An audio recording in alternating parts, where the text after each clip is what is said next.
Nasiraan ka na ba ng processor ng Pisonet unit mo? Kung hindi pa, pues panoorin mo ang vlog na to.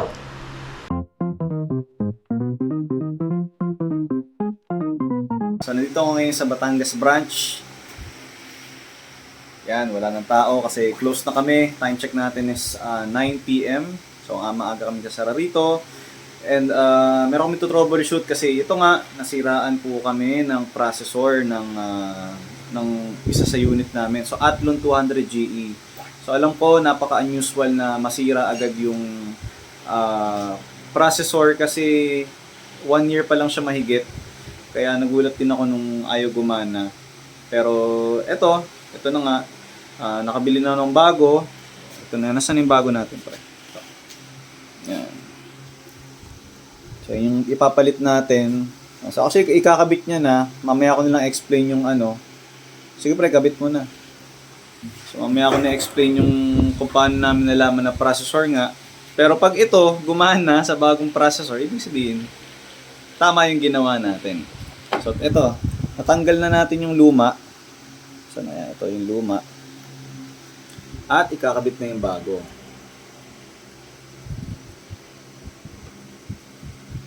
Okay.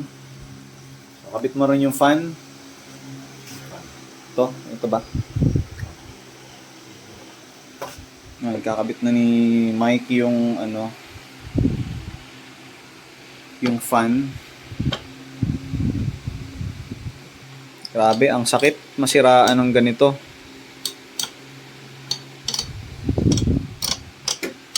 So disclaimer, hindi po kami professional technician. Talagang no choice lang kami kundi mag-DIY kasi mas ang laki ng gastos pag tumawag ng technician.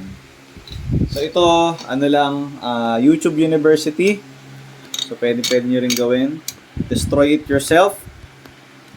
Yan, moment of truth. So, bagong processor.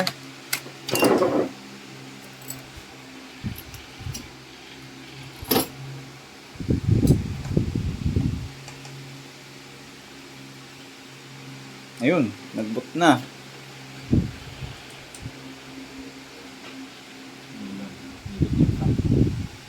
Umikot pre. Ayun, welcome back. Isang linggo siyang natenga kasi bumili pa ako. Tapos yun, kakauwi ko nga lang dito sa amin. Kaya ngayon lang napalitan yung processor. So ano ba nangyari? Bigla lang siyang ayaw nang mabuhay. Tapos walang ilaw yung niya. Yung mouse tsaka keyboard. So usually 'di ba, pag tayo, may ilaw to, tapos may ilaw yung mouse. So wala talaga. Pero yung board may power. So syempre unang troubleshooting natin yung RAM. Ay, pre, saksak mo yung isang RAM. Kaya natin 16 gig, ha? Testing mo na dito. Oh. So yung RAM muna tinesting, galing ibang unit. So ayaw. Tapos so akala namin sunod power supply. So tinesting ni Mikey, nilipat yung power supply nito sa kabila, gumana. So doon ako nagtaka, bakit ayaw pa rin. Kaya kumonsulta na ako sa tropa ko sa una natin binilhan nito. So sabi niya, testing ko raw yung processor ng itong PC1 dito sa PC2. So ayun, gumana.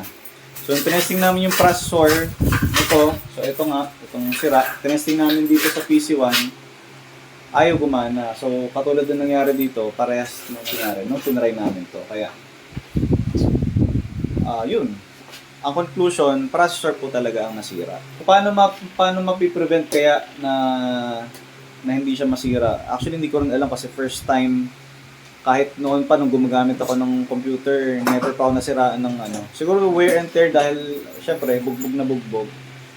So kayo ba, comment po kayo kung tingin nyo bakit mabilis nasira yung processor nito. So ang unit na to is 1 year. Isang taon na, mahigit. 1 year and May, June, July, August. 1 year and 4 months pa lang. So So comment down kung tingin nyo bakit siya nasira. So yun guys, naayos na natin at ang total damage ay 2,000. So, hindi ko talaga alam kung paano siya nasira. Kaya ingat-ingat na lang din sa mga unit natin. So sana hindi kayo masiraan kasi nakasira siya ng bait at bulsa. Okay? So mabilis ang update lang para sa ating PisoNet business. Happy coins out sa lahat. Thanks for watching.